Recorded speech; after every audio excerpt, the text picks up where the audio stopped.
mbalamusiza mwenna abakatwegattako ku mayengo g'ekyoto. Twebaza Katonda atusobozesezza okubeera nga weetuli ffenna. Kiseera kya kusomoozebwa kye tulimu, naye byonna tubikwasa Mukama Katonda. Someone is asking, how is our president? By the grace of God, is still alive and is fine. However, emitima tegirema kubatumbiira olw'embeera eriwo. Ate nga tukimanyi tosobola kwesiga muntu. Nabagamba nti omuntu amala okukola ensobi n'alyoka alowooza, abo abalowooza nga bamaze kukola nsobi, they are capable of doing anything. They are capable of doing anything. And that is why you can't just come out when you see such things happen. Nomalaga bivaako. At times, bayinza okwagala okikola bwe kityo mu kinyoome so that they can carry it on.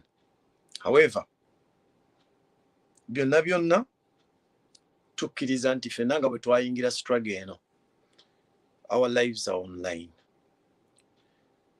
Anytime, any of us will go. Kyolina okwebuuza nti osavinze purpose yo. Have you really served your purpose? Mu struggle. Have you given it all that you could? Gwe nawe mutima gwoberenga ogenza oli mukakamu okakasiza nti okay, kye nali nina okukola nkikoze. Olwaleero struggle eno mulina okutegeera ekintu kimu nti si ya muntu omu. Struggle yaffe ffenna. For as long as you've managed to emancipate these people, n'obalaga ekintu kye bateekeddwa okuba nga bakola, mu mutima gwo gw'osigala oli mukakamu ng'era omulimu mativu. Nabagambye nti kati wano we twatuuka eddagala lyonna ery'okwenunula abantu kasita bamala okutegeera obwongo bwabwe ne butegeera kiki kye baliko, eddagala lyonna erikuba buli kimu omuntu kyaba abataddeko, nakyemalira kyaba abataddeko, liba liri mu mmwe. Bwe kiba nga kintu kuyimirira kukigaana, ekyo kye muba muliko. Right now they are flooding the social media with a lot of things to engage you people. But you're losing the main focus. We've been here, there, arguing. Kati waliwo ekintu kye babataddemu kye mutannaba kuwagala kulaba. Naye nga nze nawoningako nga ebyo bigenda kubaawo. Lwaki? Every politician eyafuba okulaba nga abalaga nti kye muli tekirina makulu. Buli muntu yenna omugezi yali agezako okulaba nti ayagala obbasuuza ekintu kye mulimu nti temulina magezi. This is where they have to strike again. But lwakuba bajja kujja babakubise psychology, reverse psychology, bakuba temutegeera kiki kye babakozesa. Banaffe bangi, nze nabagamba, and I will always maintain this, I don't trust politicians. Lwaki? Nabawa akagero, omusajja yabasanga bagudde mu motoka, bali wali bakaaba bafa emmotoka ebanyiga bafa, naye agenda okwetegereza ng'emmotoka ebadde etwala bannabyabufuzi. Bwe bakaaba yabaleka ne ba bleeding to death ne bafa. N'aganda agambye wa father nti nenenyeza nti bali badde bakaaba n'endowooza balimba, because they are all politicians. I told you, bannabyabufuzi, and these statements came out ne muziwulira. Those who came and hung up with us, bali baze kunonya win, baddeyo. Era your statement bagikola, tunonyeyo win, tudde mu bibiina byaffe. That was it. Tunonyeyo win, tudde mu bibiina byaffe. Ate ekintu ekirala kye mulina okutegeera, teriyo mu Uganda ne mu Africa yonna okutwaliza awamu. Tetunnaba kutuuka kufuna ogwo mutima gugamba nti nze ndi wa kibiina gundi era kyenkolera kyentegeera. Wabula ekibiina omuntu kyasinga okunywererako, yenna every politician in Africa kyasinga okunywererako ekibiina kiri eki kya lubuto lwe na famire ye. Ekyo bwe munaakitegeera mu mitima gyammwe temugenda kubeera nga surprised kuba sisinkana. Kati sawa ya leero muli mu kukubagana, all members of NOP nga bwe mugamba. We manage to secure you a winner. These people work for their stomachs. And if you were to liberate the country, if we are to liberate the country, I told you never to trust any politician. Never janga muganda wo. Naye olw'okuba nti system gye tulimu, you can only work through the system okusobola okutereeza. That is why we bend low ne tugamba nti katutambule nabo mu mbeera bweti. Kye tulina okufokasingako ffenna olwaleero is to see that the win you people demonstrated mu kalulu akawedde mugiremerako ne mugibanjira ne mugikomyawo. Our principal advised us nti olwaleero kubanga kimanyi obudde butuuse mu lunaku lwaleero tugenda kuba tulonda ba meya ba Kampala. Where our principal pointed is where we have to point. I will tell you that sagala kudda mu kukaayana na kisigenda kuba nnyonnyola bigenda mu maaso na people have been here bababulidde bye bababulidde. What I will tell you is that all politicians are politicians. Nyaabwe ali omu ne kitaabwe ali omu. But at the end of the day, we need to respect our own principle. Bw'aba tugambye kulonda gundi, let us point there. At the time, he told us, we trusted him with the leadership. Let us trust his judgment as well. Nze sigenda kudda mu bingi, sijja kunnyonnyola gundi yakola bwati, gundi yakola bwati. Bonna bannabyabufuzi and all politicians have got skeletons in their closets. Twaina gwogenda kujja nga ali smart nga yuye mutuukirivu yatereera taliiwo. Bonna be bamu, bonna be bamu. What we need to focus on is what to do as Ugandans to claim our victory. Because that victory was not for Kyagulanyi. It was a victory for Ugandans. You want change and we want change. We need to stand by that. We need to stand by that. You know, things are going to go back to normal. Right now, everyone is coming out to discuss. No one is going to serve when you still have Museveni at the top. Believe me, I told you, none of all the people we've sent in are immune. Bonna bapyanga betubasindiseeyo tekuli kali immune to compromisation. Taliyo. Olwaleero bajja kwogera bingi nnyo. They will speak, they will give you good speeches. But none of them is immune. Lwaki? Their intention for standing for those positions was not to fight for you Ugandans, but rather to first satisfy their own stomachs and their needs. The inspiration is not driven from the situation in Uganda, but rather from the achievements of the incumbents in the offices. Ekyo kyo mukimanye mukisisinga nze nabagamba sigenda kunoonya kalulu and I'm not going to appeal to anyone. I won't give you good speeches. I did not prepare that. Nkugamba kiki kiriwo okisisinga nenga otegeera.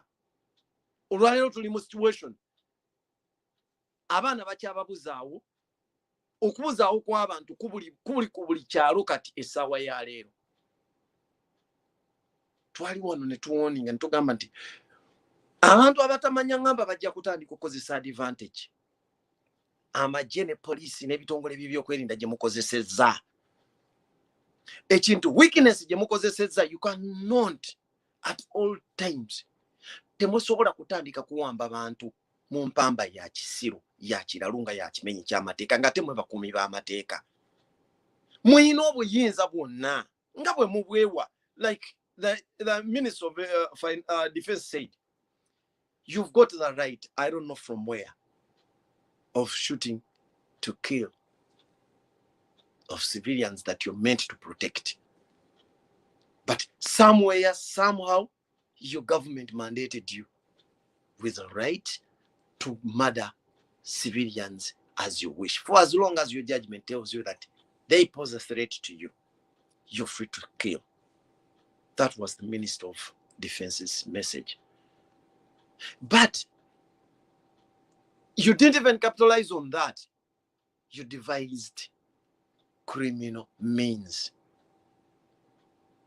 of abducting, kidnapping, torturing, killing, incarcerating without even trial. Then what happens if another group operates from there in your image, doing things the same way you're doing them? How should we trust you people with our lives when the kidnaps are taking place by the security forces? The following day, we find bodies dumped, others beheaded and dumped in swamps. You people are still arguing about mayorship and whatever, but you don't know the real problem we are facing. Because even if you have a mayor there, the one you want so much, when these people are still in power, they are going to kill you one by one as they wish. We were checking on such injustices, the impunity by the security forces. And we can only do away with it if you don't have a man who can come out and defend such actions like Museveni did. When they murdered the people in November 18th and 19th, he came out and said that the other one was a rehearsal. He said it was a rehearsal. And he promised to deal with you seriously. Not like what they did on those 2 days where they were just pampering you. That was Museveni's words. Right now, instead of fighting such actions, we are still fighting from the prison cells, but wanting to be elected leaders of the prisoners. We still have a chance. We still have a chance to cling on our liberty, that freedom we got, the victory that we won, only if we focus.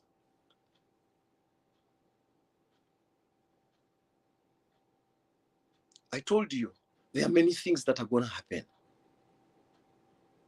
Every one of us' life is at stake. We are on the line and the man is targeting us. Every one of us. But we know that only those that God permitted to survive will survive. One thing we are certain of is that the revolution will survive if we focus.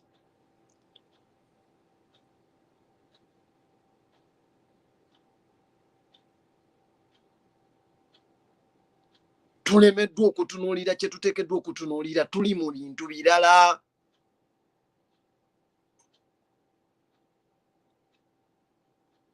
Nze njagala bawa ekyokulabirako baganda bange. Right now tubaddewo nga ffenna tukayana ku mmeeya. Lukwago nga Lukwago.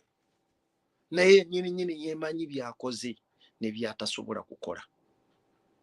Ne bw'onoobeera naye yali omu ku bammemba ba paalamenti abaateeka omukono ku tteeka eryamalamu ekifo ky'obwa mmeeya obuyinza, kijjako obuyinza. Era talinaawo obuyinza bw'ayinza kuba nabwo nga waliwo executive director. Tasobola. Talina buyinza bw'ayinza kuba nabwo nga waliwo minisita wa Kampala. Era talina kyayinza kukolawo okuggyako nga bwawulira Museveni agamba okwambala obwambazi agajegerege mu bulago n'atuula awo, nothing else. Ekiddirira kiba kyakulinda musaala gwa gavumenti. Naye nga talinawo kyayinza kukola. Mu myaka 5 gy'amaze, emyaka 10 gy'amaze ku bwa mmeeya, mumusonge ku kintu kimu nti kikino mu Lukwago yakikoze, yakitadde mu mbeera. Same applies to any other person who is going to come and occupy the position Lukwago gy'alimu. Ne bwe munaleetaani ebbanga lye munaamala nga temutereezezza biri mu constitution, temutereezezza bukulembeze kubujjawo, kuteekawo bukulembeze bunaawulirira mu ssemateeka, n'okutereeza ssemateeka gwe batazannyirazannyiramu nga bwe bamuzannyiramu ono. Tewaliwo omuntu agenda kuholdinga kifo kigenda kutugasa. mwena bagambe ekintu kimu omuntu yenna bw'oba oyagala okujja revolutionaries ku mulamwa kwali okumufuula ekitagasa gwe mujje ku kyabadde atunuulira kiyetaaga twajja kwagala kununula ggwanga noti kukayanira bifo. And I pity all of you who jubilate. Nti nze bampisizaamu twayisizaamu gundi agenda kuba mu member wa parliament agenda kolayo ki as a member of parliament. Kiki ekyenjawulo kyagenda okusawo Bobby kyatataddeewo ne zaake mu kiŋŋambe nti kino kyagenda okuteekawo. Those people put their lives on the line ne bayimirirawo amidst all challenges ngate almost be basingamu n'obuto mu parliament. And you've seen the kind of brutality they've faced. What do you think it wasn't there before these people joined the parliament? It is because abasigadde bali bakakkanya that they reached a compromise ne bagamba omanyi feka tuliire wano naawe eriire eyo abasigadde tebibakwatako. It is a statement that came out of the mouth of the speaker of parliament. Ngenda kubyogera mu kakasenti na Uganda teri abalowoozaako. That was the case. Mubimanyi bino mubimanyi. No one is temulimu gwe bagenda kubaleetera okwabo tekuliiko mwannyina wa nnabbi n'omu. They will give you good speeches. They will organize words ez'okubabuulira because they know what you want to hear. And fun enough is that namwe bababuulira bibababuulidde you tend to think nti kati obwo bwe bulamu bwe mulimu. You live an imaginary life. Ne mubeerawo mu imaginations anti baatugambye omanyi omuntu bw'ayogera bw'ati n'akola bw'ati kitegeeza kye kirimu. Please wake up. Wake up. You woke up and voted for the man. Right now, alieri atudde. We baba basobola babba akaluluko bwa president. How about wakameya? And if you can call it a normal thing, ne mutandika obulamu obuto. Katuddemu tujja kulwana 2016. Katuzimana 2026. Mulowooza kino eky'obwameya kye kizibu ky'okubabba. Mumumanyi njagala babuuza anani Gaddafi we bamugirako yali kyajja amala okuwangula akalulu. Be yali alonze abayitamu mu kalulu ako abalala bafugira luddawa. Saddam yali awangudde ne kabineti ye kati efugira luddawa. Bashir yalina kabineti ye ekola ki Sudan.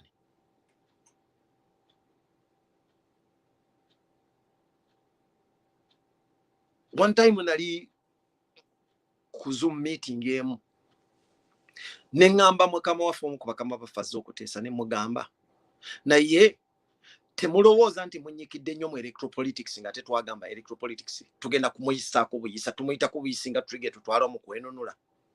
He could not address that. And that same effect is coming out to you people.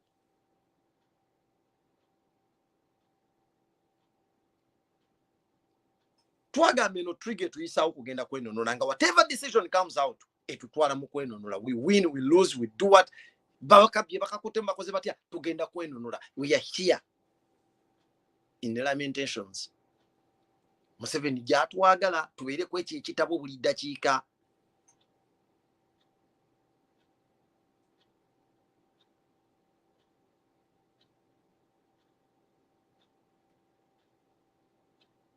Nze mbagamba baganda bange bino ebintu tebinaba kuggwa okujjako nga mwagala kwefuula bajega. Olwaleero bakwata abantu babatwala babatta bababuzaawo bakola batya. Mwawulidde Enanga bwe yayogedde ku nsonga eyo.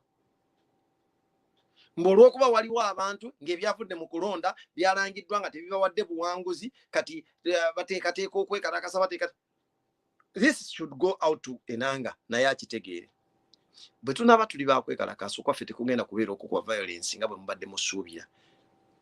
Mwami Museveni tumanyi ali bloodthirsty asobola okutta ali bwe namona baagala okutta nga bwe baagala ebbanga lyonna. We are not going to give you our people to murder. Chovola banti mukyafuna mu batono bimugenda muyikiriza ne munonya lw'empalana z'abantu because eyo element era teggwangayo. When you use criminals okuba nti b'osuubira bagenda okukuuma eddembe okwasisa amateeka, you will get innocent people being victims because oli alina kyayagala. Oli bw'aba ayagala ettaka lya munne. The reason a policeman neighbor we yagaana omuguza ettaka amugamba omuguza politi n'agaana, bwe batuuse ebintu by'okwekalakasa yakutte emmundu n'agenda n'amulumba mu maka ge n'amukuba amasasi n'amutta.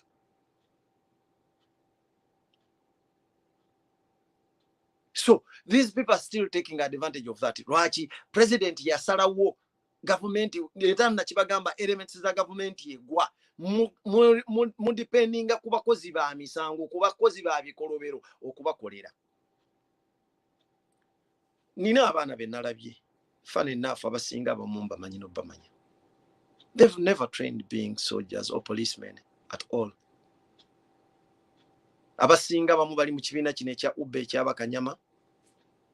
Their only job is to wake up in the morning, go in the gym and mug.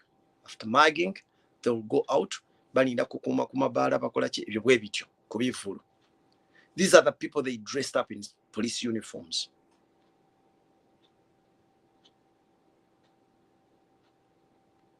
And these were ready to harm people and kill them because they have nothing else to do. From January to January, they'll wake up and go to the gym.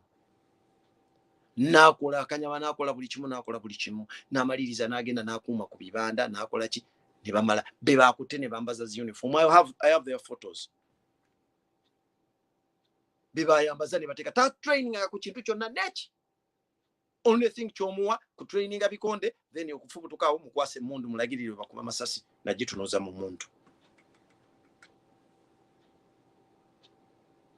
Kati government emaze okugwa bwetyo etidde to that extent because naba abana bangu it is only a few bucks ze baba waddeyo ze baba suubiza ezimukozesa ebintu bwe bityo, but you need to sit them down n'omubuulira ndi bakuwadde emitwalo 35 gagenda kuyisa mu bbanga ki because ne bwana abanga akuwadde emitwalo 5 at the end of the day bw'amala okumuteekawo agenda kuyiiya sente ze zino zikomyewo zitya gye muli abateekeko emisolo emiyitirivu obungi ebintu birinnye so that n'emitwalo 5 bw'obanga obadde osuubira nti onoogagulamu obusawo bw'esseminti obuwera 3 buleme kuwera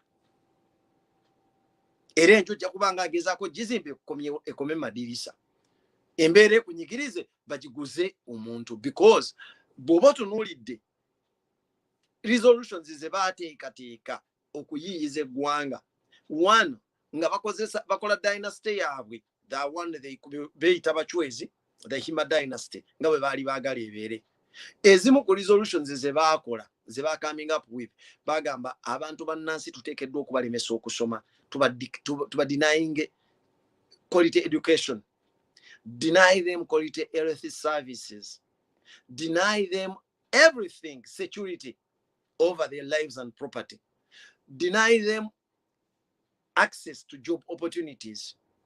Buli kintu kyonna kyonna baakisalawo ebyo byonna byonna bitunuulidde ffe lwakuba nti oluusi ebimu babiteeka mu luzungu ne batanyonyola ne batafuna abaana kufuna mukisa gubitegeera naye nga gwe kale obadde osumbeseemu oyingidde emyaka 35 ameka naye jjukira nti kino bakikoze nga kigenda ku affectinga n'ababo boozadde.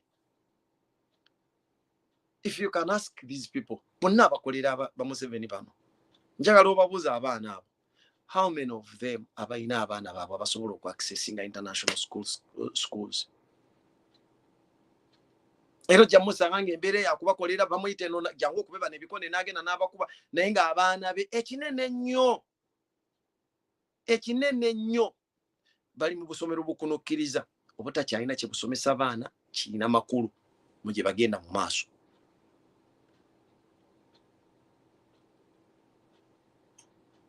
Mwe baganda bange tuyina okuyiga ekintu kye tulimu tuyige. Right now this is not the very time eyokutambuza propaganda. It doesn't count. It doesn't work. It can only work for you chikuba winning oba mwine akafuke mwagala mukakozese mugenda kakozesa yes mugenda kukafuna na ye at the end of the day kagenda bagasachi as igwanga in general. Nawe wenyini wetulemu weruwozi lwaki wayingira struggle no nabagamba eyayingira struggle no ngo yingidde byakinyumugo wa tusala wandi badova amoso ko tuluma lokutegera lwaki struggle weri then yoli okodde.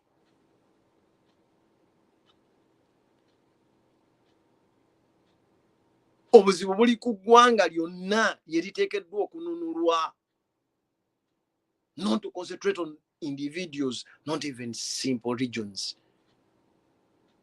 Kubanga obona bu subsections obuli mu kintu ekyawamu kye twagala okukola.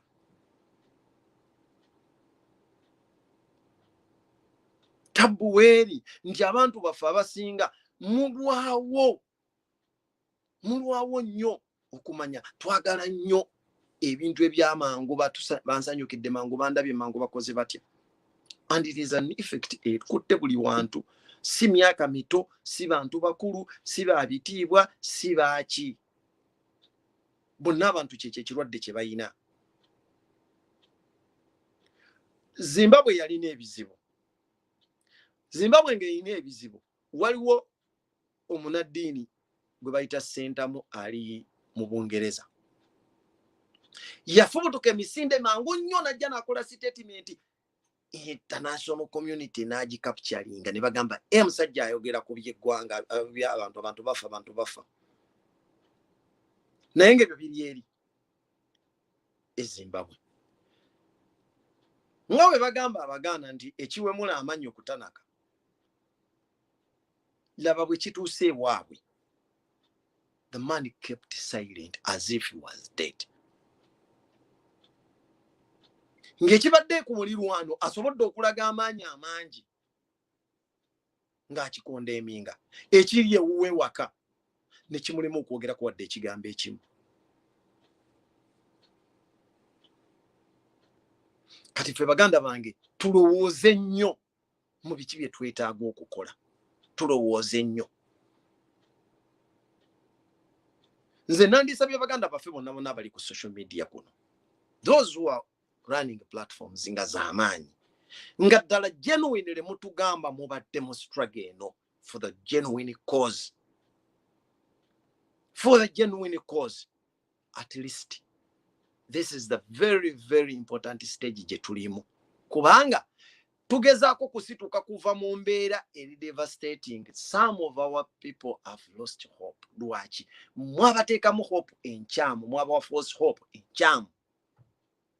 Abamu ne batandika okulowooza nti bwe tutuuka wano ku kalulu we tukomye struggle ekomaawo tugenda kuwangula. Yes, era amaanyi gonna ne bagateekamu ne bateekayo okulonda. Ne mwerabira nti si mmwe mwali mugenda okulangirira ebiva mu kulonda. Ng'ekyo kyokka ekyokulangirira ebiva mu kulonda kijja kuleetera abantu okugwa. Kati mukana akaseera beetaaga kusituka. You cannot organize other shows zakubalaga bintu birala. Mwanuka n'akaseera fena twandibadde tusibesira tuliteeke kusitula mitima gy'Abannayuganda giddemu ginywerere ku kuwanguzi bwaffe bwe twafunye.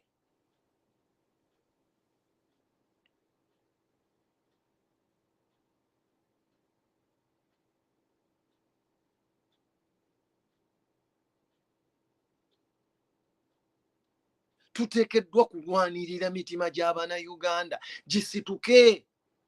You don't know how many calls come in. Olina kugamba mwebale nnyo naye omutima gwange gwagudde sitya. N'omugamba mutima gukufaako gutya nga tubadde nga twogera ebintu bino. But the problem is that when we give you the information, abasinga obungi ate baba weebabuzaabuza, and that is where you give your support most.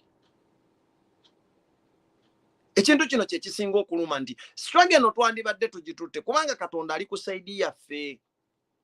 Ebintu byonna biri kusaidia ffe lwakuba ffe tukyabulamu okutegeera ng'abantu. Tukyabulamu okutegeera ng'abantu. Okyasobola okusisinkana kati abamu nga muli ku programu z'abanoonya. Muli ku programu z'abawemula. Nga gy'odduukidde kulaba gundi yatuleeteddeyo akawemula, gundi alese akakola ki. Yet tulina okusitula emitima gy'abantu. And I pity baganda bange abanoonya obunoonya okubasanyukira n'okubalaba. Then later on, I pity Uganda in general. Ffe tubulamu kutegeera maanyi gaffe na kye tuli, then tusobola okussa bino mu nkola. Ebisigadde byonna byangu. Njagala mutunuulire, baatugamba tetusobola kuwangaalawo. Ne tuwangaala. Abaatuvumanga ebivumo byonna, they are the same people abajja ne bamala ne batwegattako. Wamala okwegattako, expect era okuddamu okugenda. Wakitiibwa Muhammad sallallahu alaihi wasallam lumu yakyalirwako ku malayika Jibril Gabriel n'amugamba nti Katonda akugambye ndiyagala ekintu kyonna ky'oyagala, yagala omuntu yenna gw'oyagala, naye ekiseera kijja kutuuka omuntu oyo yawukane naye. Ebintu bino bitambula naffe mu bulamu bwaffe obwa bulijjo.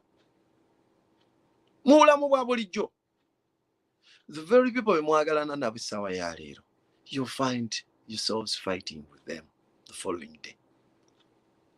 Nabagambye nga ntandika nti abantu bano balina ekintu kye baagala okuzimba eky'okubalaga nti temwali kyamakulu gye bali. Wali ku ntandikwa nga bakikozesa amaanyi gabaggwemu so that muwaba mutandika okuddukira gye bali mubeegayirira olumugende gye bali nga muli kugana diplomacy mwegayirira bwegayirizi be babayamba. Bwe mwalaga entegeera eyawukanako ku yaabwe ne mujja ne mubalaga nti musobola okuyimirirawo mu mbeera, they had to come this time round nga beekyusizza nga woolaba emmondo ne beeyambu ne bekkakanya ne bajja gye muli. Bwe bamaliriza bamaze okufuna obuwanguzi mu bayisizaawo, they will tell you each and everything. Abawaganyalirayo eri nga obwongo bwabwe tebwakitegeera, they had such statements like I'm a big brand than people power, I'm a big brand than Nope. Right now Nope emaze okubakuba, others baconsidinze bagamba tya omanyi weevu ya mbuleera yetuleetedde obuzibu. All politicians bakimanyi. Mu Uganda ne mu Africa okutwaliza awamu tulondera ku bintu bitono. It is either a wave, a political wave that determines abagenda okuwangula mu kiseera ekyo. So whoever knows how to calculate in politics, obalabu bazino manya nti eno wave kati yegindi. And that is a culture Ugandans gye balimu gye batannaba kukyusa. Ekirala, it is either a protest vote where people come out and protest. Then they will vote even for a person who does not work. If it was a free and fair election organized, Museveni nebwe yandi esimbyo na bagamba ne bandigenze mugundi mu ebutabika ne bajjayo omulalu nga amaze emyaka 5 nga tatereeranga mutwe ne bamuteekawo ne Museveni yandi mukubye nga bumulaba Bobby bwe yamukubye. Omulalu nga babagambye nti ne chances z'okuwona teziriiwo ne bamusimba ne Museveni yandikubye Museveni nga Bobby bwe yamukubye. Lwaki? Ugandans vote in protest. You cannot wake up promising people securing their future and then you kill them in the process. Majority of them are incarcerated without trial. Those that have been tried have been granted bail and you abuse the court, the law, you grab them on the way. You align people in a court martial, blaming them for the possession of a magazine, an empty magazine. 42 of them holding a magazine that was found in one residence's dustbin, not even in the house, but in the dustbin. Who's the dustbin? Jebajije oli mupangisa. Ku dustbin kwe bajja magazine. Ennyumba ziriko n'abantu abalala. Naye gwe n'ovunaana w'ono azifu wasanzeeko fingerprint ze oba wasanzeeko mannya ge nga baagimakinga. Kugamba ebintu byonna byonna bye balimu bya kijega, bya kisiru. Ku byala abantu mubawamba, bano mubalumbye mubatwala, bano mubatta. How will you convince us that you're not the people responsible of these dumped bodies of Ugandans. Then you come out, the first lady, we shall compensate you. How are you going to compensate these people? Don't you think that the best compensation would have been at least providing one of your grandchildren? That would have been the best compensation. But that type of impunity and disrespect for the people, where you kill and you anticipate, you expect them to take money instead of one's life.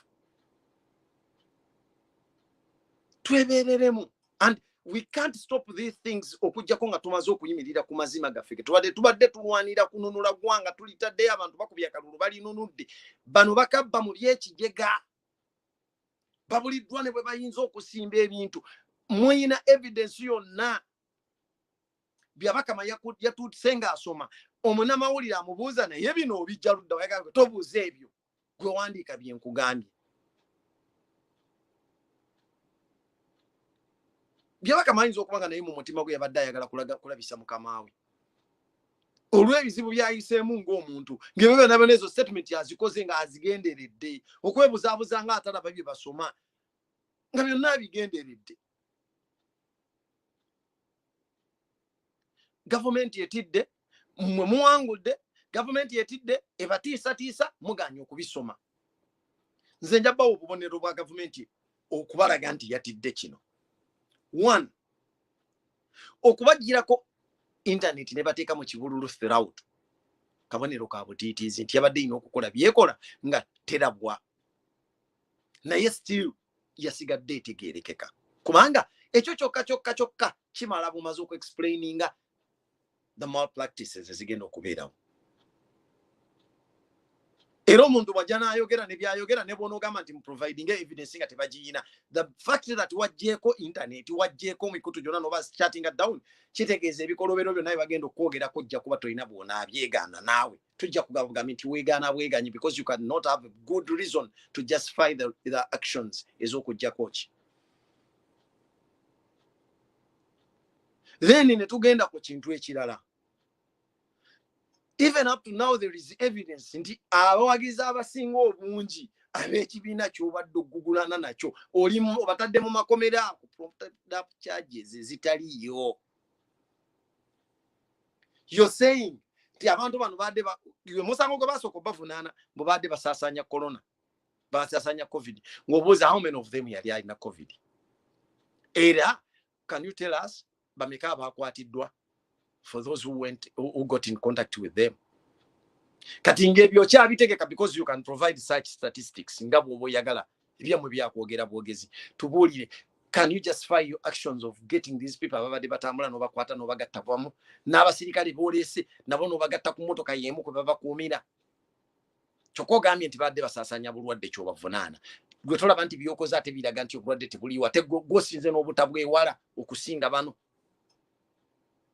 Kinagamba Museveni nti buli lw'oyingira mu kintu ekya science kyetaaga bwongo nga bukola. Naye bw'okiyingira mu nnyingira gye wakiyingiramu, every mistake you do mu science efuula ky'oyogera ekikyamu. Ne weebeera nga ntono etya. Nabagamba ffe bali basomesanga ng'okkuba obukubi apparatus n'ogikuba te wano n'ekutuka oba n'ogira n'oyizaamu layini ey'okubiri eba efudde. That is science. Taliimu byakubaatisa nti nayogera luli nga bwe wamwawulidde namboza abagamba bwe nabagamba nti no tebagina bulamu bagenda kuyiwa nali mbagamba bafuna ekibiina era bwe bamala ne bafuna ekibiina oba bo bakola batya. Okwo konna kwekaza mu ati ebyo bibeeramu. Mu ati bagamba any mistake in art is a design.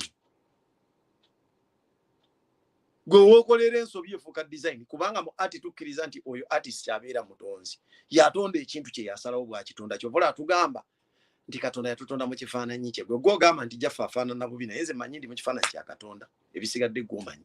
Then gweoba complaining nti bantonda bubi ng'ogamba Katonda wali oyagala ntonda atya? Bye biri mu art. Mu science si bwe kiba. You are either male or female but not both. Era bw'ofuuka both bagamba oli abunomo. That is science. Yet ayinaamu bino.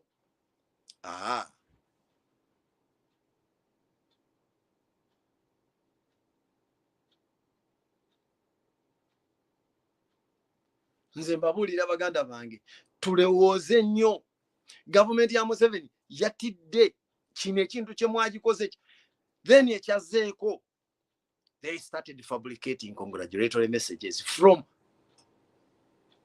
other leaders.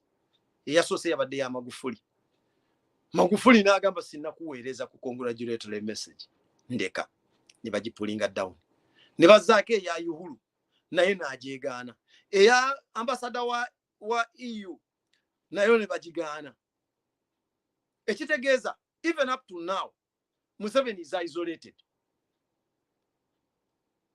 He has not been recognized anywhere.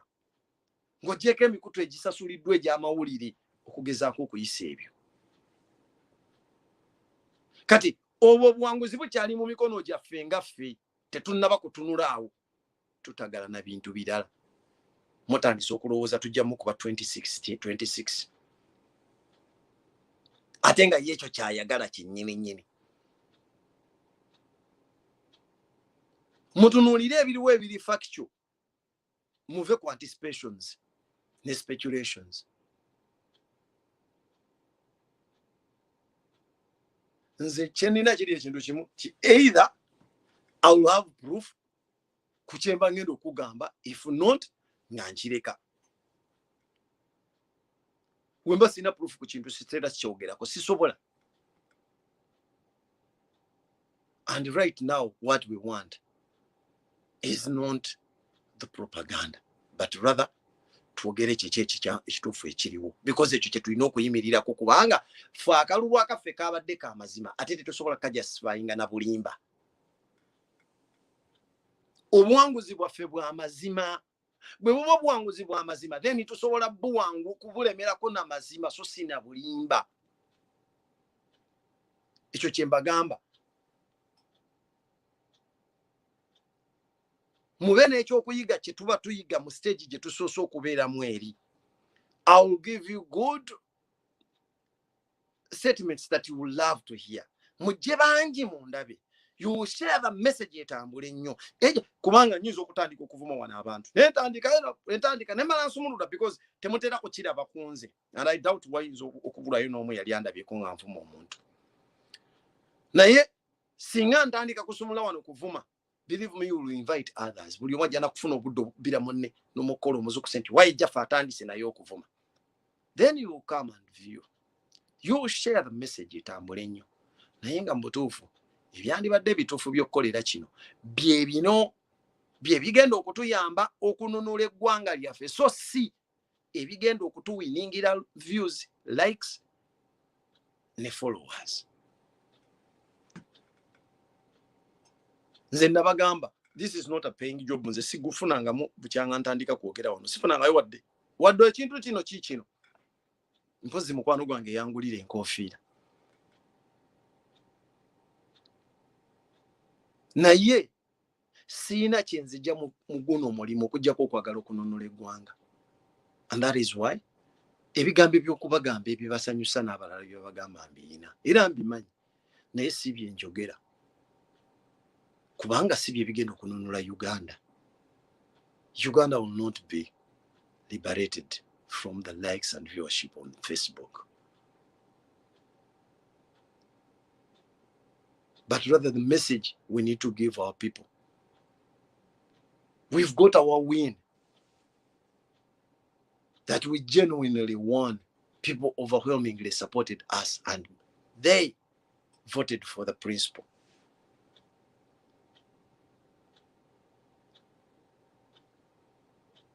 Tulina kugamba bantu baffe. One of Museveni's propagandists abadde akyasinze. That is Tamale Mirundi. Psychologically Tamale Mirundi conceded. Njagala muddeyo mulabe. There is a video gye yakoze 6 days ago. Era bw'onooba ogyagala ojja gisanga nga bakugamba Tamale Mirundi cries like a baby. Something like that. Bwetyo bwetambula. Title yayo mpanvu. Naye nga bwetyo bwetambula ne ku YouTube kweri. wonootunuulira ebigambo byayogera for the first time yavuddeyo n'agamba sigenda kuddamu kukolera Museveni koledde n'okola otya Museveni koledde n'okola otya erina ebintu ebi byengisomyemu nze nga njirabye. One, he has predicted the future. Ti abantu tebabalonze, they don't have that blessing. Ekitegeeza sooner or later ekkubo tukutte eryabalala bye baakwata. Either erya Yahya Jammeh owa Gambia kubanga naye bw'ati bwe yawangulwa n'amala n'ayagala okwefuula ne yeefuula yali awangudde n'addukira mu Senegal, then ekyaddirira ECOWAS ye yamuteekako akazito n'adduka n'avaawo. Gavumenti yaffe lyekkubo lyerimu olwaleero after failing to secure a recognition message from anywhere. Omanya yabalemye nabo bennyini bakyalemeddwa okwekongratulatinga. Bennyini bakyalemeddwa.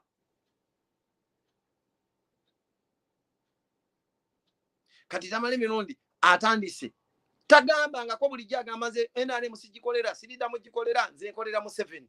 Olwaleero yagambye Museveni siriddamu kukolera. Era Museveni baali bamafia bampadde biliyoni zange 2 n'ogamba ogenda zikola ezo biliyoni zange 2 zenjagala zokka bw'oba oli mukristaayo. If someone starts lamenting like that, n'atuuka okujjukiza Museveni obukristaayo bwe obwabula edda, ekyo kibeera kitegeeza bali ku kisenge bonna bakkiriza buli omwana onyaja addukira. That message was meant to target you people. Kubanga amaanyi gali mu mmwe kaakati essaawa ya leero gye galaga abantu batandise okukola apiiru. Akola apiiru naye mumujjukire. Nze nabagamba these people are very smart. Bakola obukodyo bwabwe n'akola atya. Ateeka yeno okugulu n'ateeka okugulu. Tayagala fiira mu kintu kimu. But believe me, as Ugandans, buli muntu tumuteeka ku weighing scale ne tutunuulira contribution y'ebikolwa bye n'ebigambo bye. Kubanga ekituluma olwaleero si bye bino bye bakoze mu campaigning time. Ebizibu bya Uganda bibadde propagated for over 3 decades. Ekitegeeza an accountability should be held for every participant at any stage.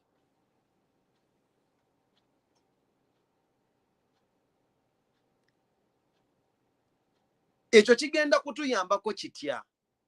Yesterday nadde nagwenjogera ne mukwano gwange. Ne munga tulina okutandika okusima emisingi egy'okutereeza Uganda nga tetutereeza bintu bitono mu situation, kusinziira mu situation yeeyo. Si kusinziira kweyo situation nti tuleete kino as a resolution. We shall only be fighting symptoms. Naye ng'ekirwadde tetukijjeewo. Ekirwadde kya Uganda ekitumenya kiriwa. Ekituufu tuba tukimanyi ne tusalawo okukivaako ne twesiba ku bintu ebitalina makulu. Ate nga zonna spheres bwe zityo bwe ziri mu gundi yaffe mu society yaffe. Wano mulekawo muteekeddwa concentratinga ne mubeera ku kintu ekitalina mulamwa ekitalina gye kigenda kubatwala. Kibi nnyo. Essaawa ya leero bwe tugamba nti tusisinkana abantu abagamba nti muddayo okukola, naye nga mumanyi gwe asalawo okugenda okuddayo okukola okimanyi bulungi nti ogenda kukola naye nga omukulembeze akwewaŋŋamizzaako si gwe walonze. Why do you normalize an abnormal situation? Emmere eteri nnomo lwaki mugifuula nnomo? Lwaki mu bwongo bwammwe tebuyingiramu kigamba nti Uganda eno tugyenkanyako stakes, nange eddoboozi lyange liteekeddwa okuwulirwa. Ekyo lwaki kikyaganya okuyingira mu mitwe gyaffe? Problem is buli ddakiika tufunangayo ekintu kye we always find consoling statements mu buli situation gye tubeeramu. Nina gwe nali njogera naye ne mugamba nti problemu yammwe eri emu. Embeera ya Uganda temumanyi mwagaana okugijjawo oginogera eddagala okuwona lwa kintu kimu nti buli ejjawo muba n'ekyokwekwasa. Obwavu bulumye bannayuganda nga buteeketeeke. Bulumye bannayuganda nga buteeketeeke. Emyaka kati tugenda 40 ng'obwavu buteeketeeke era ng'abantu bakiraba buteeketeeke, gavumenti ye buba planingira. Naye ogenda basanga ng'oli akugamba nti omanye ekizibu ekiriwo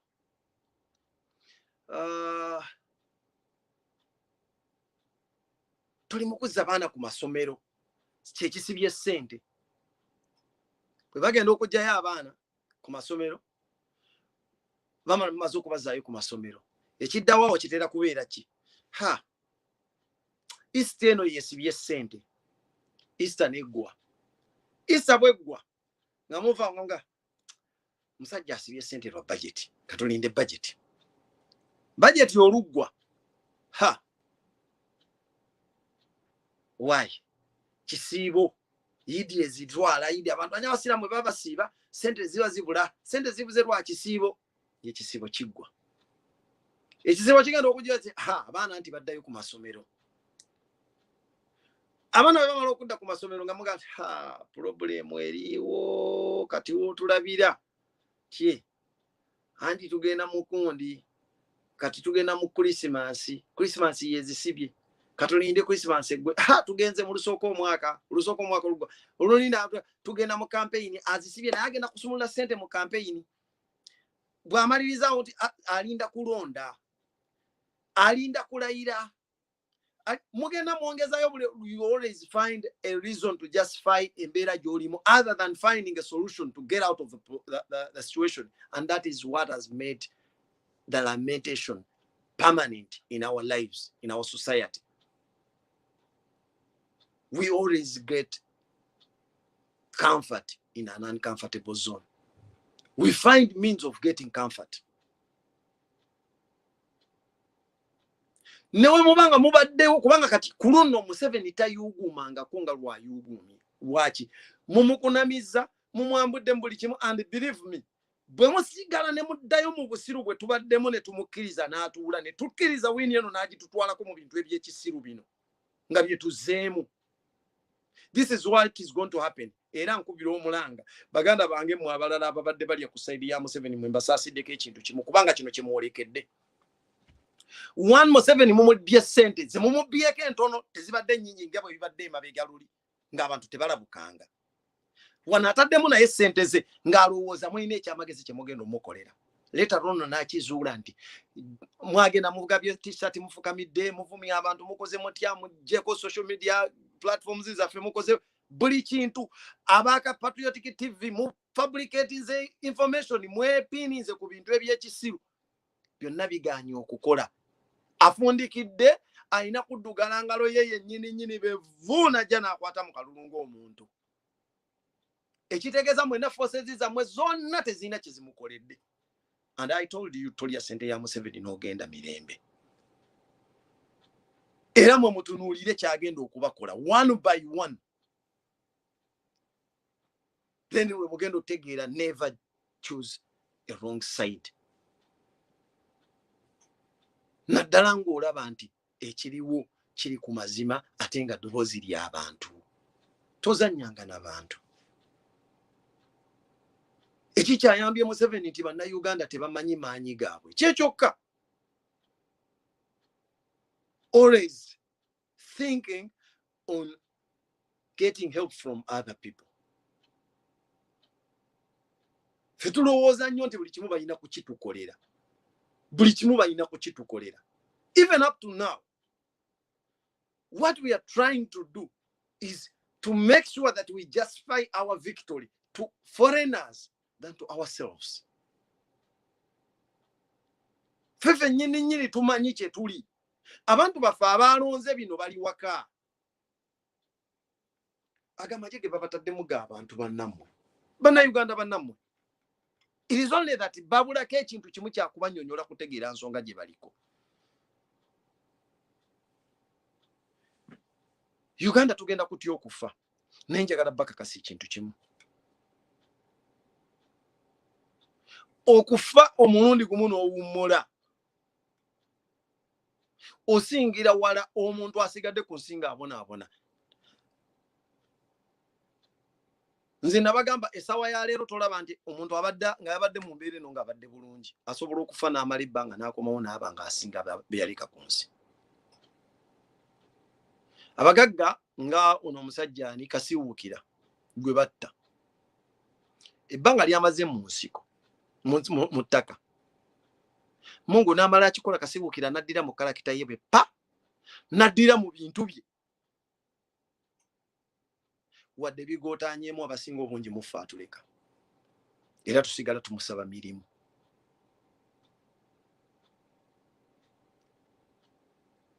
Kati mu mbeera gye tulimu, embeera bw'ebanga eri permanent ng'ekuliko nga tolwanye kujejjako, ne bw'okyusa scenario ne bw'okyusa environment esigalawo.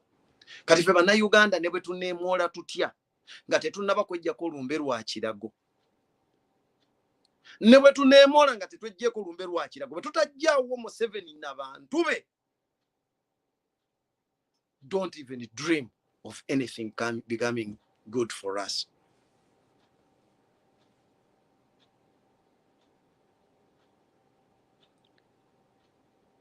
Kubanga it is the same person nabagambye nti yekka ye mukulembeze gwe waalabye.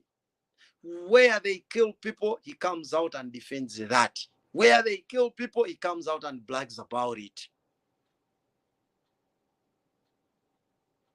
Yalina that honesty ze mu bennakalaba nga bwe batta abantu others beegaana nako. Naye bwe batta Kawuma, he came out n'agamba nti namulabye bamukubye ne bamwesa bulungi, nagenda okulaba nga bamukubye bulungi. Bwe basse bano, he called it a rehearsal. More than 200 people were killed. He called it a rehearsal.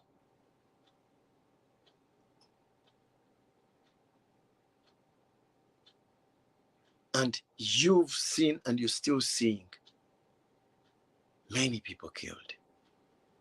Many are still being abducted. As Enanga is defending that.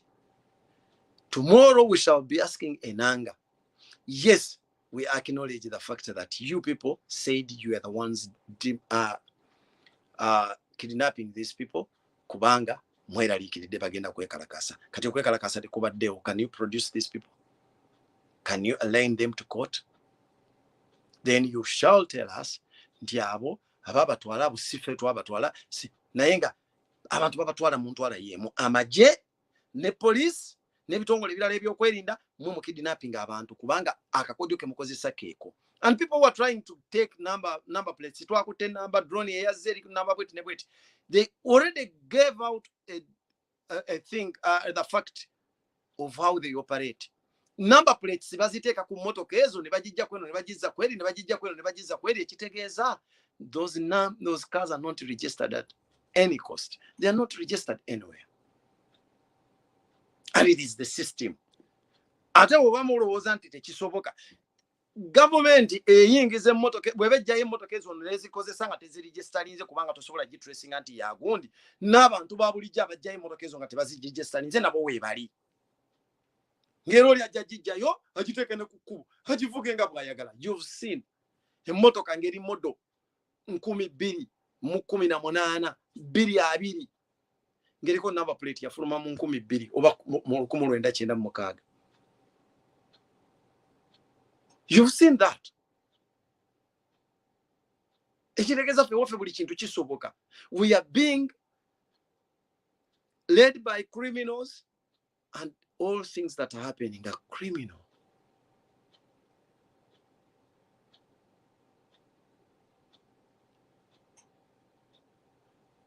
Ebyo mubiraba mubitunuulira, ekisobola okutusevinga ku ebyo kiri ekintu kimu, kwenunulanga ffe bannayuganda. We twatunula we tuba tusimba essira tugambe ekiganye tetukkiriza togenda tubeerako tagenda tubeerako. Naye bwe mutandika okwekkiriranya bwe muti you people go back and work, that is already legitimizing the government, an imposter.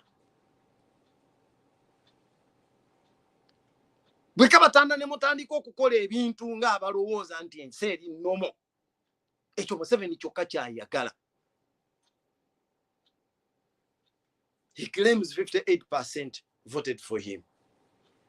Then you wake up in the morning, you know very well that you did not vote for him. Okay, let that 32% itamunonzi oba 42% itamunonzi stand down mu ggwanga. Abatamunonzi, let them stand down. Bagamba omanyi ffe tetugenda genda kulwana, tetugenda kukola kino, naye si gwe twalonze. Abamulonze tubasengejje tubaleke be baba bagenda okukola. Ekyo nakyo kijja kubawa a clear picture of those people that can stand with the country during the time of need.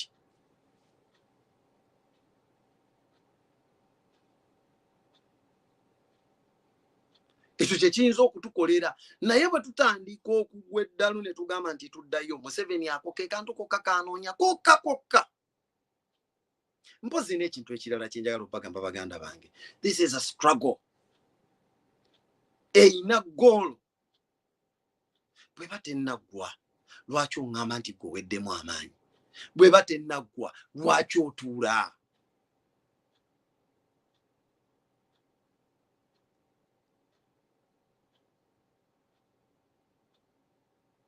Nze nabagamba newe bandikedde ne balangirira nga balangiridde Kyagulanyi. The following day walindabyera bwe nti namunnyonnyola kubanga when he assumes office ateekeddwa okumanya struggle yaffe was not to bring him to power alone. That is just the first step. Ekiddirira, how do we rehabilitate the systems? Kubanga buli kimu ekintu kyaffe kifu. Buli kimu kifu. When you come out and start discussing buli kintu, buli institution ku institution, ojja kitegeera nti tetulina kye tulina. Buli kimu kyetaaga kuzzaawo.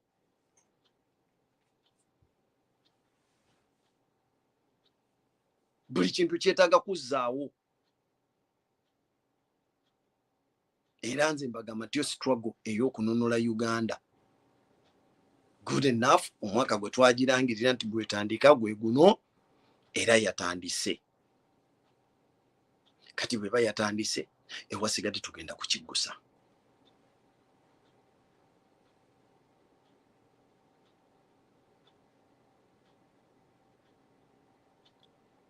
Wano we tuli si kuwummula. Abaganda bagamba okuwummula si kutuuka. Tetwatuuse. Era ne bwe bandibadde nga byabakama agudde eddalu n'atulangirira, era twandibadde tetunnatuuka.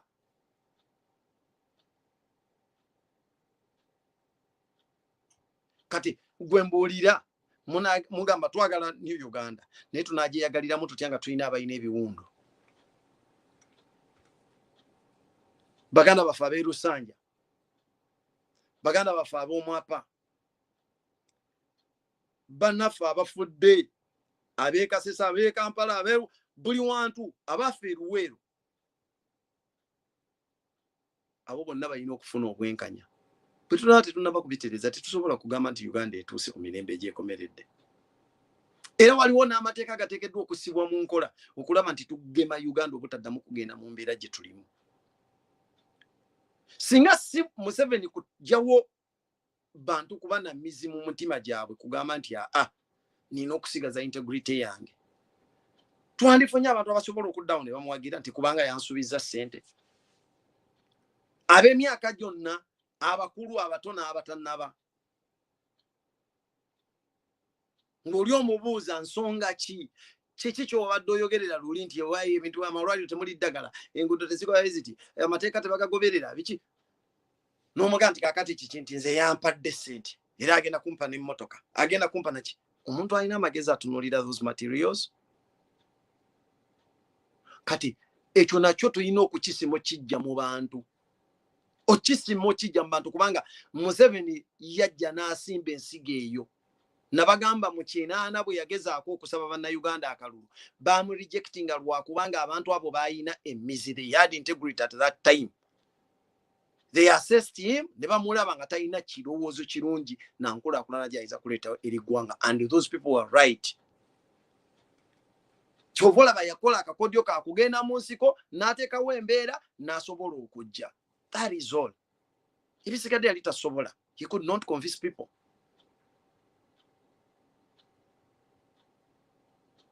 Faba omulembe guno kiki ekitubulamu kiki? Why do we invest our time in things that are not productive? Things that are not going to help us as a society?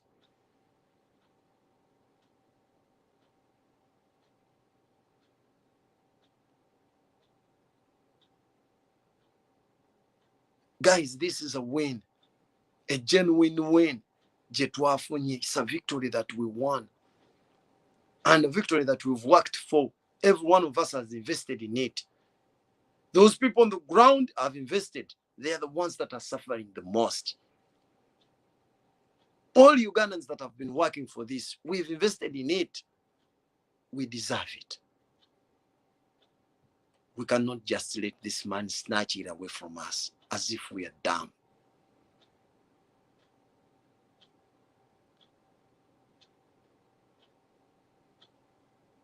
Mbasaba baganda bange tutunuulire mugamba abantu eka. Message mugitambuze etuuke ku bantu. Nti keeka batanda ne batandika okukkiririza mu mateeka ga Museveni g'ateeka. Kitegeeza bamaze okukkiriza nti ye mukulembeze waabwe. Era babeera bakutaddemu sitampu mu byabakama bye yayogedde nti baamulonze. Naye bwe baba nga bakimanyi nti tebaamulonze, buli ataamulonze waddembe okusigala ewaka, kale bajje bakunona obutakola. Bakuvunaane bagambe nti gavumenti eyina etteeka eppya lyegenda okuleeta nga likwata omuntu ataagenze mu nnimiro ye kulima.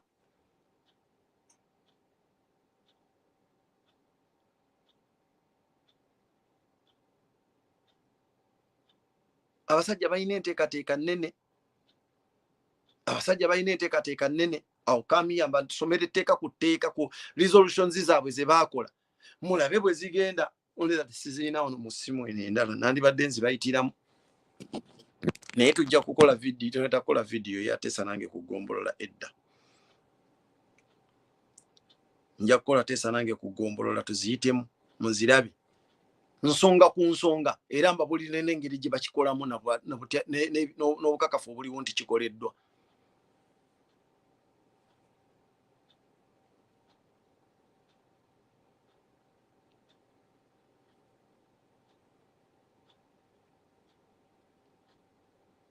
Baganda baffe abali ku ground mwe obuvunaanyizibwa bwammwe bwe bw'okuba nti ebintu bino temurespondinga ku bintu bya Museveni byabagamba right now.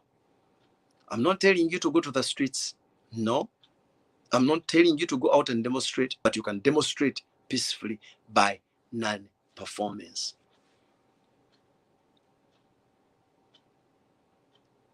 Your only action should be non-respondency.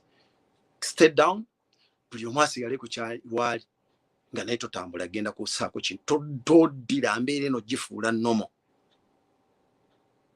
Kubanga Museveni mugezi ajja kugamba nti kati omanyi ngenda kugamba abana aba taxi bw'oba oyagala, kubanga bw'aba ayagala muddemu mukole. Mwalabye ng'akwata abaana ba boda babasasula ssente bagende bayise ebivulu balage nti bajja guza, kubanga abuliddwa abantu abamulaga nti bamuwagidde. Kati asasula abantu ssente bagende bayisembu ebivulu bamulage nti ki bamuwagira. Naye kino kye mulina okukola mu abali ku ground. Gwe muganda wange gwe bakozesa kino obusente bwe bakuwadde nakugambye tolina gy'ogenda butwala walala nga situation gye tulimu nfu. Ate gwe bwe muba mwagala okukakasa mutunuulire bameka be bakozesezza nga buli mwaka bamukozesa mu kintu ekyo. Kuba tebaagala muntu agenda ku revealinga mazima gaabwe. Kyobola baba bakoledde ebintu bino bafundikira oluusi bafudde mpola mpola babatta mu kimugunyu. Gwe bakukozesa obusente obukwatako nga tebulina kye bugenda kukola naye nga bajja kutta. Weegulidde okufa. Ate nga kikugwanidde kubanga omwoyo gwoba ogutuuza eri sitaani. Then baganda baffe bali mu diaspora. This is what we can do. Let us engage. Let us try to expose this regime. As we've been doing, let us double our efforts. The only way we can gain our victory is by exposing the regime as much as possible. Yes, I know the international community and all these organizations are manipulators, and they will love so much to manipulate anyone that is rising to power. But still, we need their support. We need it. Nekirala tuteekeddwa okuba nti bwe tuba tukutte obuwanguzi bwaffe, they can recognize it. Ne tujjawo blackmail eno etubaddeko. Museveni gy'agenza atuteekako.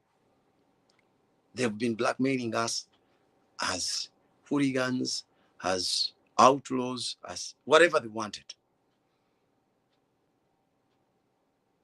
Naye tusobola okukikola. We can engage. Let's engage these people on all levels, at all levels. The common man, where you reside, and even those ones in the hierarchy of leadership. Those who can engage offices, please do. We can petition these people. Netubalaga kiki ekigenda mu maaso. We've got all the evidence. In the end, we shall prevail.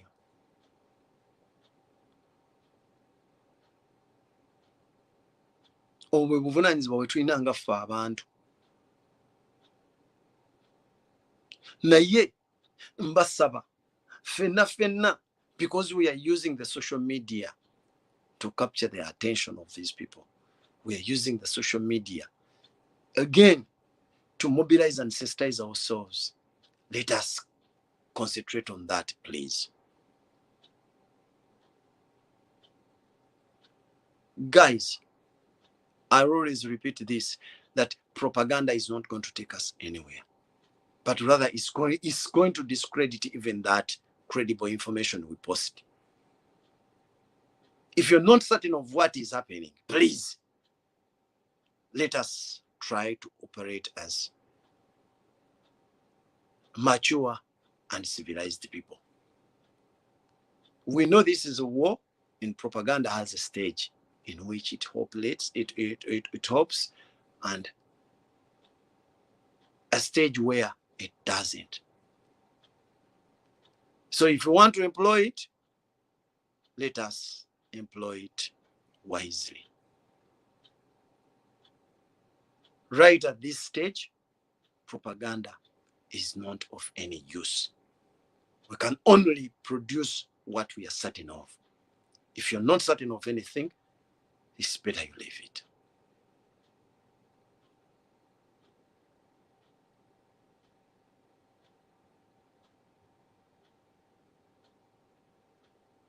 It's better you leave it.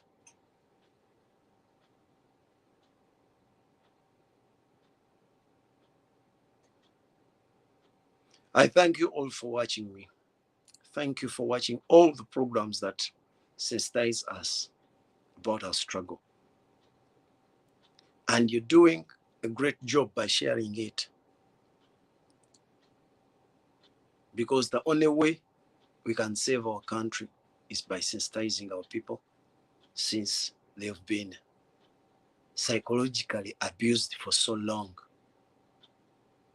The efforts for sensitization must be doubled. And we can't do it alone without you or without your support. So please, always share the message and take an initiative to even call your people back home. Many have lost hope. The morale is down.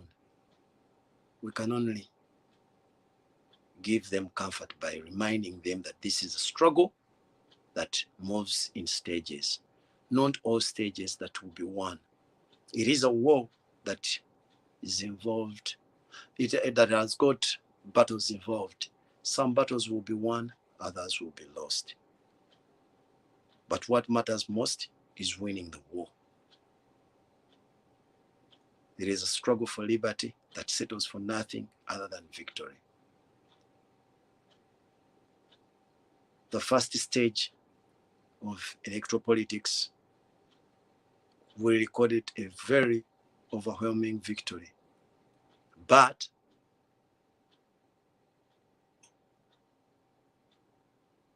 the judges were controlled by our opponent. He had everything to do with what to declare, and that does not stop us from celebrating our victory. The next stage is a stage where you don't need anyone to declare you a winner, but rather your efforts.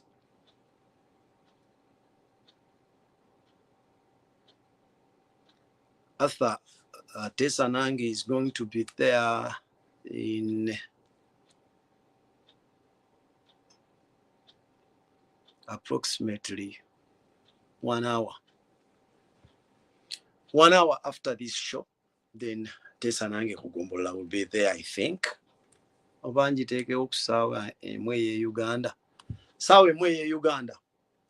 That is when Tesanangi Kugumbola will be there. Betugendo jealinga.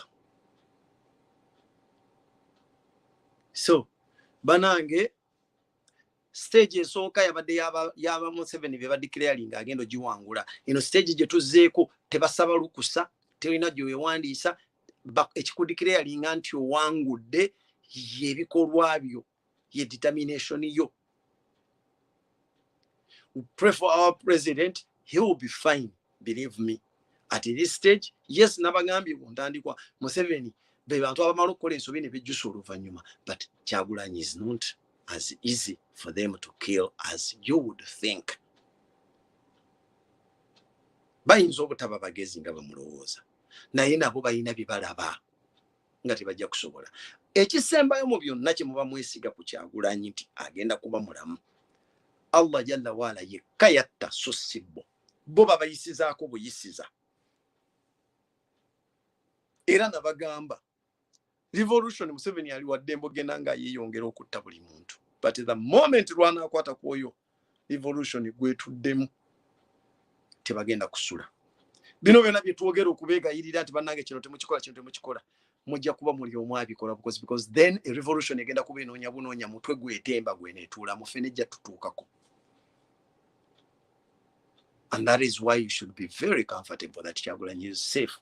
And is safer now that we know that no one can gain access. Kubanga olaba abantu bano mu busiru bwabwe n'ebintu bye bandibadde bakola ne bibayamba, because if I was to plan to kill, singa nze Jaffa nga nze mbadde njagala okutta Kyagulanyi, nga nze Museveni nga njagala kutta Kyagulanyi, wano sanditaddewo omusirikale wange n'omu ye nalina mukkiriza nti agenda amukuume, nandimulese n'abeera vulnerable, because anyone could access ennyumba ya Kyagulanyi nnene, talina basirikale bagyetoolodde. I could deploy abantu ne bayingira okusinziira gye njagadde, ne neefuula atalabye eyo. But as a fool, you get him, surround him with your soldiers, then you plan to kill him ng'atali mu mikono gyo, oba obwongo bwo tebutegeera. If I was the one, kyobola banze mbeera comfortable nga mbiwulidde nga muntu akyogera. Ngamba bugambi nti ate tuli twandibadde tunoonya nti tetumanyi amusse, naye gwe wamuwamba gw'omutadde. Whatever happens to him, you're answerable. No one, I don't waste my time. To an extent nti Kyagulanyi sawa ya leero laddu ne bwemukuba, nga laddu yeemukubye.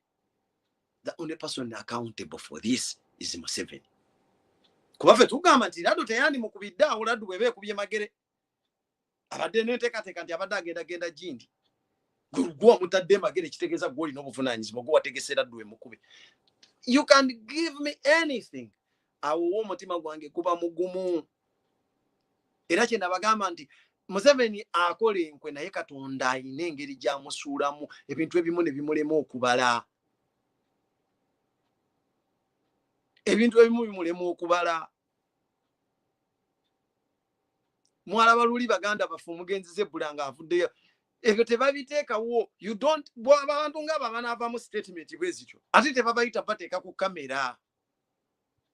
Bw'oba oyagala okukozesa ekintu ekyo kikola toyogedde. Era nze nsekerera nnyo Museveni mu bintu bingi. Ajja n'ateekawo ssente nti bali mu kugira mu kebera simanya bye twogera, bali mu kubega. Bajja nze ne mbonaabona ne guruupu ejjanga byeyagala okukola ebyogerera ku social media. Eyo naye mmenya. Era kyova olaba mumukubye hands down. Ekyo concentratingako kimulemi. Lwaki? Whatever you want to do is discussed here. When you're meeting, our meetings are online. Ziri ku Zoom. Everyone accesses them. Kubanga ne ID, ne link muziteeka ku social media. And everyone is there. Mu meeting.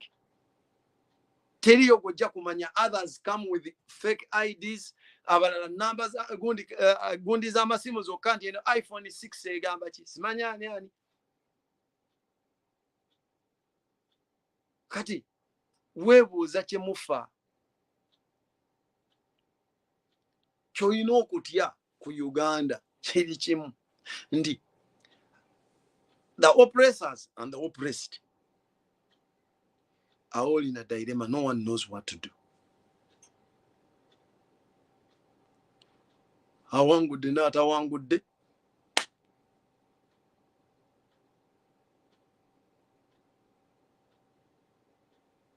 So twebeereremu baganda bange, tuzuukuke tutandike okulowooza ku kiki ekyokukola. Temutya kintu n'ekimu kuba teriyo kigenda tutuuka ku Katonda kyatatutegekera. Kye yategeka kyokka kye kigenda tutuukako era kyonna kye yatutegekera ekyo kyo tukiweewo kaaminda. Bulungi nnyo. Without fear.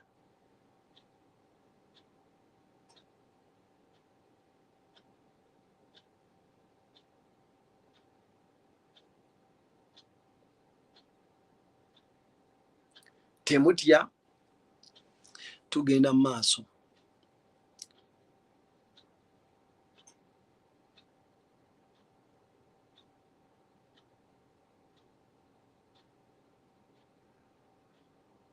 Tugenda mu maaso. It is our time right now. Mumulinde, musajja yatidde, gundi azikutte, nalabye abasirikale babatadde ku ekamwokya, so that you don't access the office as if there is anything unlawful in the office.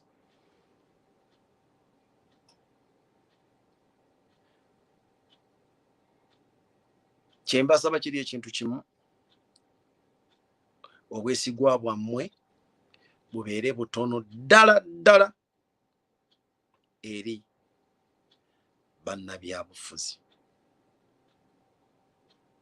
Mwenywereze ku kye tuliko ekya struggle. Bannabyabufuzi mubeesige kitono. That is all I can tell you. The only people that matter in this struggle, those who matter in this revolution, are you. I told you not personalities, not names, but rather you. This is your struggle. This is your revolution. Own it. And you'll be responsible for all the actions that are required to secure your liberty.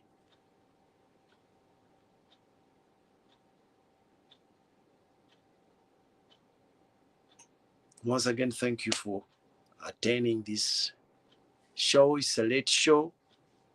The time is inconveniencing, especially for those people in East Africa. But what you do best is to share, because anyone will find it. Make sure you share the link. Thank you, guys who are watching us from America, Europe, and Africa, and all other parts of the world. Those ones on YouTube, please share the message, share the link. Facebook, do it as well. invite your friends. And for those of you who manage to cut these messages into smaller segments that can fit on WhatsApp, you're doing the best work. Everyone, with all your efforts, we thank you. It is Echoto Reloaded, Echoto TV YouTube channel. Subscribe to it. www.echoto.co.uk is our website. You can visit there. We have a lot of news, credible and trusted. You can follow us on Twitter. It is still Echoto. Thank you very much. May God bless you. People power, our power. For God and my country.